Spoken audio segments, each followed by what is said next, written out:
কেমন আছে শিলিগুড়ি? শুধুমাত্র দেবদাকে দেখার জন্য এই শিলিগুড়ি থেকে শিলিগুড়িতে গেলাম। তো ফাইনালি বন্ধুগণ দেবদা আসছিল আমার সাথে দেখা করতে শিলিগুড়িতে।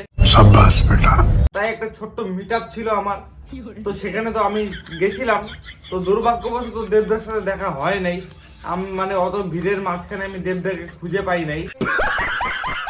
এই ভিডিওর মাধ্যমে আমি দেবদার কাছে একটা কোশ্চেন রাখতে চাই যে তুমি বিয়েটা কবে করছো, একটু তাড়াতাড়ি করো। সবাই দেখতে চায় তো তোমার ছেলে মেয়ে, নাকি? সালা বয়স তো কম হয় নাই তোমার, একটু তাড়াতাড়ি বিয়েটা করে নাও। আর কত লেট করবা? ওদিকে তোমার বউ আবার কান্না করছে ভাই সোশ্যাল মিডিয়াতে। খতম। তো বন্ধুগণ দেবদা স্টেজে উঠে গেল, আমাকে ফোন করছিল স্টেজে উঠার আগে, বললো ভাই তুই উঠবি নাকি? আমি বললাম না দেবদা তুমি আগে উঠো, পরেরটা আমি দেখতেছি। আমি এদিকে ভিড় ঠিক সরাই টরাই দেখতেছিলাম, মানে দেবদা আমাকে দেখতে পারে কি না। তো যাই হোক, আমার সাথে পার্সোনালি বললো ফোন করবে পরে অন্য সময় রাত্রেবেলা। তো যাই হোক, এখন ফোন টোন করে নাই কিছু। ঠিক আছে, আমি ফোন করলে নেক্সট টাইম জানাবো তোমাদের। সব থেকে বড় কথা হচ্ছে দেবদার খাদান বই বার হচ্ছে। তো যে হারে এরা প্রমোশন করে বেড়াচ্ছে, আমার মনে হয় বইটা একদম ফাটায় দিবে বইটা। তো যাই হোক, হলে তো যাইতে হবে ওরা বইটা দেখতে, না হলে খারাপ ভাববে ছেলেটা। ভাই ছেলেটা বলতে দেবদা, না হলে খারাপ ভাববে না? এত প্রমোশন করে বেড়াচ্ছে, হলে যদি না যাই বইটা দেখতে তাহলে ছেলেটা খারাপ ভাববে ভাই। সত্যি ठीक बोलेছো।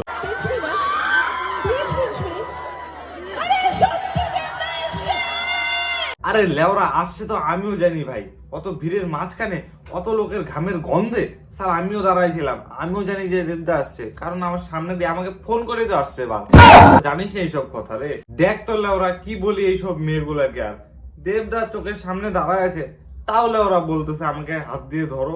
আমি বিশ্বাস করতে পারতেছি না তুমি আমার সামনে দাঁড়ায় আছো। বিশ্বাস কর। আরে দেবদা তুমি ওকে খোপচিতে নিয়ে যাও তো। ওগুলো ওরা বিশ্বাসই করতেছে না যে তুমি ওর পাশে দাঁড়ায় আছো। ওকে একটু খোপচিতে নিয়ে একটু পেলে দাও তো। বাল টেরই পাচ্ছে না যে তুমি ওর পাশে আছো। কিরকম আবাল চোদা মেরে ভাই। সব থেকে বড় কথা হচ্ছে খাদান দেখো, 20 তারিখ খাদান বাড়াচ্ছে। খাদান দেখো, ফাটায় দাও বই দেখে একদম। আমরা আসার সময় অনেকগুলো ভিডিও দেখছিলাম। তো যাই হোক ভাই, বেশি কিছু আর বলা যাবে না। এরা সুপারস্টার তো বাল, বেশি কিছু বললে আবার আমাকে পুলিশ টুলিশ যদি নিয়ে যায় বাল, তখন তো ছাড়ানোর অসুবিধা হয়ে যাবে। মিথ্যে কথা খুব একটা বলি না, খুব প্রয়োজন না হলে। দেবদাস ছিল শিলিগুড়িতে, তাও খাদান মুভির প্রমোশন করতে। সে না হয় ঠিক আছে বুঝলাম, কিন্তু ভিড় কন্ট্রোল করার মতন ক্ষমতা পুলিশের ছিল না।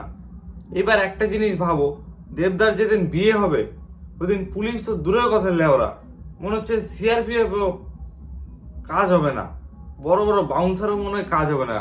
কারণ ওই দিন সাল লোক তো ভাঙ্গে চুরে ঢুকবে, আর আটকাবে কয়জনকে বাল? সবার প্রথমে তো আমি ঢুকবো রে ভাই। मरना है क्या भोसड़ी के।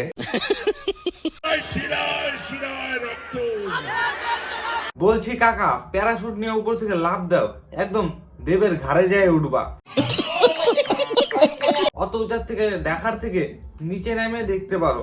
তোমাদের বাড়ির ছাদালা, তাই বলে কি এতগুলা লোক উঠায় দেখাচ্ছ? সালা আমাদেরকে তো একটু জায়গা দিতে পারতা। সালা প্যারাশুট দিয়ে একদম দেবের ঘাড়ে ল্যান্ড করতাম।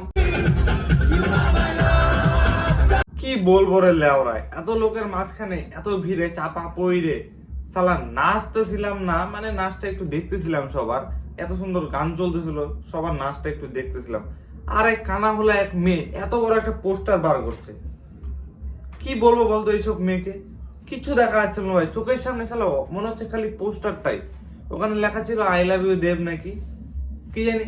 একটা বাচ্চা মেয়ে সালা আই লাভ ইউ বলে দিচ্ছে দেবকে। কিরকম বাচ্চা মেয়ে ভাই এরা? এরা দুধ খাওয়া সালা, দুধ খায় নাই ভাই ছোটবেলায়, এর অন্য কিছু খায় জন্ম হয়েছে। गजब बेइज्जती है। সবার শেষে বলতে পারি যে খাদান বইটা সুপার হিট হচ্ছে। তো যাও যায় দেখে আসো বইটা, 20 তারিখ হলে বাড়াচ্ছে। আর বইটা দেখতেই হবে রে সালা, বইটা খুব তাগড়া একটা বই হচ্ছে। और अगर तुम लोग नए हो तो सब्सक्राइब करो, वो जो लाल वाला बटन है उस पर फूट फेंक के मारो या फिर मोमबत्ती, मुझे नहीं पता, बस क्लिक हो जाना चाहिए। अब मैं भी जा रहा हूं, मुझे पैसों के पीछे भागना है। बाय।